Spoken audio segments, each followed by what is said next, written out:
अस्सलाम वालेकुम। आज हम बात करेंगे हसरत के 29 एपिसोड के बारे में। तो वीडियो शुरू करने से पहले हमारे चैनल को सब्सक्राइब कर लीजिए अगर अभी तक आपने नहीं किया, ताकि हमारी हर न्यू वीडियो आप तक पहुंच सके। यहाँ पर जैसे ही फरीन बाहर आती है तो उसकी अम्मी उससे पूछती है कि क्या बना है, फबीहा ने तुमसे कोई बात की है। इतनी देर में फरीन कहती है कि नहीं, कुछ खास बात नहीं किया, उसकी तबीयत ठीक नहीं है इसलिए जल्दी आ गई थी। लेकिन मुझे लगता है उसने हमजा से कोई तलख बात की है जो उसे बुरा लगा है।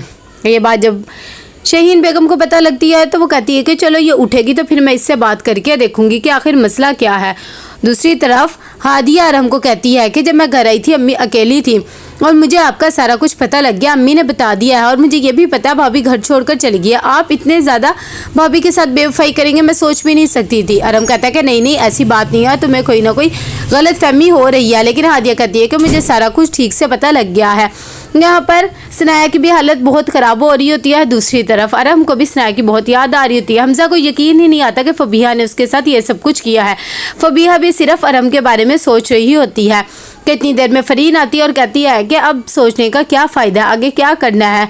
वैसे भी अरहम ने तो साबित कर दिया उसे तुम्हारी बिल्कुल भी फिक्र नहीं है और देख लो उसने तुमसे कोई राब्ता भी नहीं किया है। वैसे भी उसकी बीवी बच्चे हैं, तुम्हें क्या वो करेगा। लेकिन फबीहा कहती है कि मैं ऐसे हार नहीं मानूंगी, मैं कुछ ना कुछ करके ही रहूंगी और अपना हक मुझे लेना आता है। सुबह होती है तो सुराया जैसे ही खाने के टेबल पर आकर बैठती है उसकी अम्मी कहती है कि मुझे सौम्य बता रही थी कल अरहम तुम्हें लेने आया था, मेरे ख्याल से तुम्हें उसके साथ चले जाना चाहिए था, यही बेहतर रहेगा। वैसे भी वो तुम्हें मनाने आया था, मर्द को इतना ज़्यादा आजमाते नहीं है। अपने बच्चों के बारे में सोचो, तुम उन्हें क्यों सज़ा दे रही हो। साथ ही जुनेद भी अपनी बहन को समझाता है और कहता है कि अम्मी बिल्कुल ठीक कह रही हैं और वैसे भी ये तो अरहम का बड़प्पन है कि उसे अपनी गलती का एहसास हो गया है। लेकिन सनाया कहती है कि मैं उस घर में वापस नहीं जाऊँगी, वहाँ पर मेरी इज्जत नफ्स कुचली गई है। अरहम ने मेरी जगह किसी और को दे दिया, मैं ये सब कुछ कैसे भूल सकती हूँ। मैं हरगिज़ नहीं भूलूंगी, ना ही मैं उस घर में जाऊँगी, मैंने ये फैसला कर लिया है। सोमिया जब ये बातें सुनती है तो कहती है कि मुझे तो बिल्कुल ठीक फैसला लग रहा है जो भी सराया ने किया। अरहम भाई को उसके साथ ये सब कुछ नहीं करना चाहिए था, लेकिन जुनेद को ये बात अच्छी नहीं लगती है। सुबह को जैसे ही शहीन बेगम देखती है कि अभी तक फबीहा उठी नहीं तो कहती है कि क्या इसने अब जॉब पे नहीं जाना है, उठी क्यों नहीं है। फरीन कहती है कि अब मेरे ख्याल से उसकी जॉब भी छीन गई है तो शायद इसीलिए आराम करी होगी। बात सुनकर उसकी माँ से आवाज़ देती है और साथ ही पूछती है कि भाई क्या बात है, तुम्हारी जॉब क्यों छीन गई। और साथ ही कहती है चलो अच्छा ही हुआ तुम्हारी जॉब नहीं रही, अब मैं हमजा से कहूँगी कि शादी की तैयारी कर ले, बहुत जल्द तुम्हारी डेट भी फिक्स करवा दूंगी। बात सुनकर फबीहा और ज़्यादा भड़क उठती है और कहती है कि आप लोग को सिर्फ शादी के अलावा कोई बात नहीं सूझती, मैं हमजा को बता चुकी हूँ कि मैं उससे शादी नहीं करना चाहती। ये बात जब उसकी अम्मी को पता लगती है तो वो बहुत ज़्यादा गुस्सा होती है और कहती है कि कोई अकल के नाखून लो, तुम इतनी बड़ी बात कैसे कह सकती हो। दूसरी तरफ फरीन कहती है कि हमजा मुझे लेने आ गया होगा, मुझे देर हो रही है।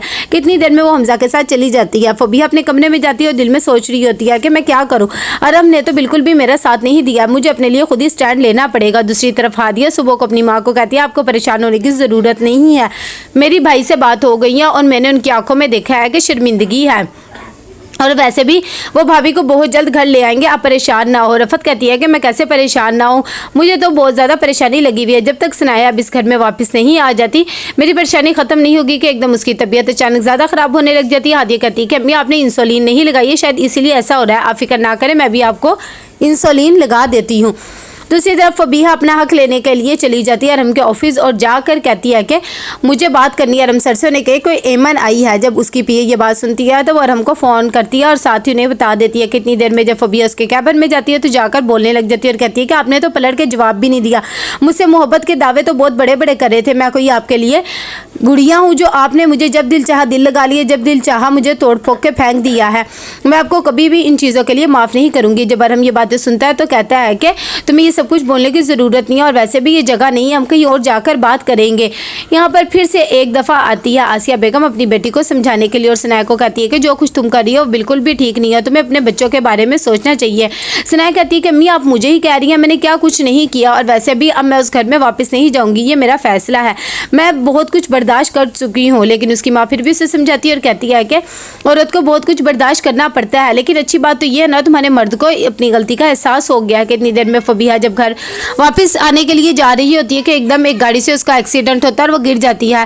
थोड़ी देर बाद वहाँ पर अरहम भी आ जाता है, वो उसे ऐसे देखता है तो उसे उठाता है और साथ ही कहता है कि अभी तुम्हें कुछ हो जाता तो फिर चलो आओ मैं तुम्हें घर पर छोड़ देता हूँ। फबीहा कहती है कि कोई ज़रूरत नहीं, वैसे भी आपने मुझे छोड़ तो दिया ही है, अब मैं जीऊँ या मरूँ आपको इससे कोई गर्ज नहीं होनी चाहिए। लेकिन फिर भी अरहम उससे बैठा लेता है गाड़ी में वो उसके साथ बैठ जाती है और कहता है कि हम कहीं जाकर बात करेंगे कि इतनी देर में हमजा भी आ जाता है फबीहा के घर और उसकी अम्मी को कहता है कि फबीहा कहाँ है। उसे पता लगता है कि वो घर नहीं, तो कहता है कि मैं उसका इंतज़ार करूँगा। फबीहा की अम्मी कहती है कि अच्छा ठीक है।